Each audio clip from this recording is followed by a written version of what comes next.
ভাবুন তো একবার, মাত্র 30 সেকেন্ডের ভুল সিদ্ধান্ত, আর তাতেই হয়তো ধ্বংস হয়ে যেত এশিয়ার কোটি কোটি মানুষের জীবন।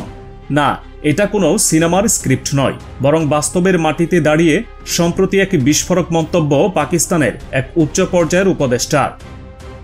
আর সেই ভয়ঙ্কর বাস্তবতা থেকে নাকি একটুর জন্য বেঁচে গিয়েছিল ভারত ও পাকিস্তান, এমনটাই দাবি করলেন পাকিস্তানের প্রধানমন্ত্রী শেহবাজ শরীফের উপদেষ্টা রানা সানাউল্লাহ। রানা সানাউল্লাহ দাবি করেছেন, যখন ভারত পাকিস্তানের দিকে ব্রহ্মস ক্ষেপণাস্ত্র ছড়ে দেয় তখন ইসলামাবাদের হাতে পরিস্থিতি বুঝে পদক্ষেপ নেওয়ার সময় ছিল মাত্র 30 থেকে 45 সেকেন্ড।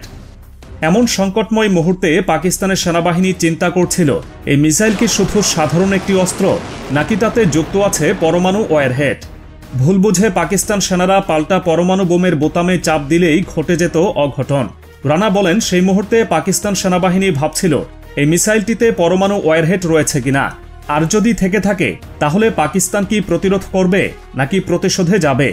এত বড় সিদ্ধান্ত নিতে মাত্র আধা মিনিট সময়, এটা কতটা ভয়ঙ্কর হতে পারে ভাবুন একবার। মাত্র আধা মিনিটে নিতে হতো চূড়ান্ত সিদ্ধান্ত, প্রতিরোধ, প্রতিশোধ নাকি সহনশীলতা। ভারত ও পাকিস্তানের মধ্যে পরমাণু যুদ্ধ ঘনিয়ে আসার উপক্রম হয়েছিল বলে বারবার দাবি করেছেন আমেরিকার প্রেসিডেন্ট ডোনাল্ড ট্রাম্প।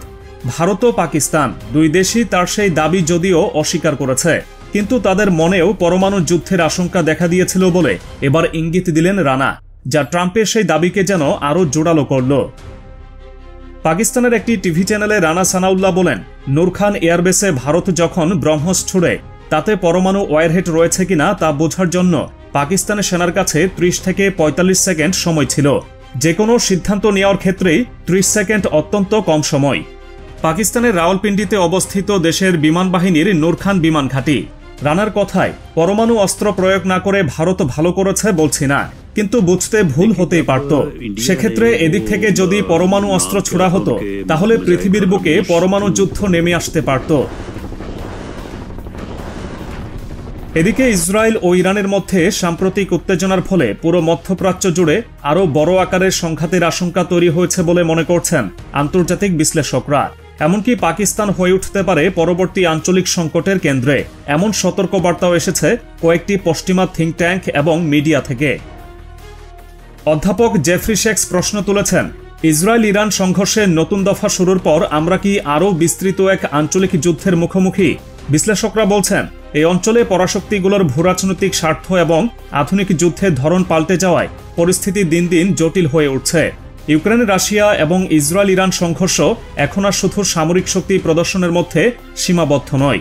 এতে যোগ হয়েছে প্রযুক্তি নির্ভর গোপন অভিযান এবং শত্রু রাষ্ট্রের ভেতরে এজেন্ট মোতায়েন করার মতো কৌশল। উল্লেখযোগ্য দুটি সাম্প্রতিক অভিযান হল ইউক্রেনের অপারেশন স্পাইডারওয়েব এবং ইসরায়েলের অপারেশন রাইজিং লায়ন।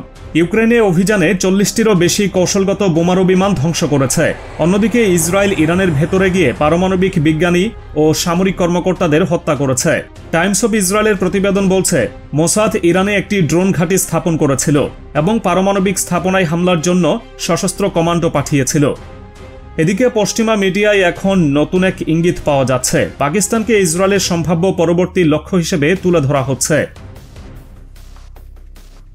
পূর্ববর্তী অনেক ইসরায়েলি রাজনীতিবিদ, ধর্মীয় নেতাসহ পশ্চিমা বিশ্লেষকরা দীর্ঘদিন ধরেই পাকিস্তানকে অস্থিতিশীল রাষ্ট্র ও পারমাণবিক হুমকি হিসেবে চিহ্নিত করে আসছেন। সম্প্রতি ইসরায়েলি প্রধানমন্ত্রী বেনিয়ামিন নেতানিয়াহু এক বক্তব্যে বলেছেন, আমাদের সবচেয়ে বড় চ্যালেঞ্জ হল দুটি ইসলামপন্থী চরমপন্থী রাষ্ট্রকে পারমাণবিক অস্ত্র অর্জন থেকে বিরত রাখা। প্রথমটি ইরান, দ্বিতীয়টি পাকিস্তান। 1981 সালে ইসরায়েল যখন ইরাকের পারমাণবিক স্থাপনা ধ্বংস করে, তখন থেকেই পাকিস্তানের পারমাণবিক কর্মসূচির বিরুদ্ধে সরব ভূমিকা নিতে শুরু করে তারা। ইসলামিক বোমা শব্দটি তখন থেকেই পশ্চিমা মিডিয়ায় ভয় ছড়ানোর হাতিয়ার হয়ে ওঠে, অথচ কখনো ইহুদি বোমা বা খ্রিস্টান বোমা শব্দকেও ব্যবহার করেনি, যদিও এসব ধর্মের অনুসারী দেশগুলোর কাছেও পারমাণবিক অস্ত্র আছে। সম্প্রতি অ্যাসপেন আইডিয়াস ফেস্টিভ্যাল এক আলোচনায় অবসরপ্রাপ্ত মার্কিন অ্যাডমিরাল মাইক মোলেনকে জিজ্ঞেস করা হয়, কোন দেশটি যুক্তরাষ্ট্রের জন্য বড় হুমকি, ইরান না পাকিস্তান? উত্তরে তিনি বলেন, সম্ভবত পাকিস্তান। এই বক্তব্যের পেছনে রয়েছে দীর্ঘদিনের পশ্চিমা আশঙ্কা যে পাকিস্তানের পারমাণবিক অস্ত্র সন্ত্রাসীদের হাতে চলে যেতে পারে। এই বক্তব্য একা মোলেনের নয়, বহু মার্কিন থিঙ্ক ট্যাঙ্ক, সাংবাদিক, রাজনীতিবিদ এবং সামরিক বিশ্লেষকই পাকিস্তানকে ব্যর্থ রাষ্ট্র ও সন্ত্রাসের পৃষ্ঠপোষক বলে চিহ্নিত করে আসছেন। ব্রুকিংস ইনস্টিটিউশনের প্রতিবেদন the agonising problem of Pakistan notes এই বিষয়টি খোলাখুলি উঠে এসেছে। পরবর্তী যুদ্ধ পাকিস্তানে।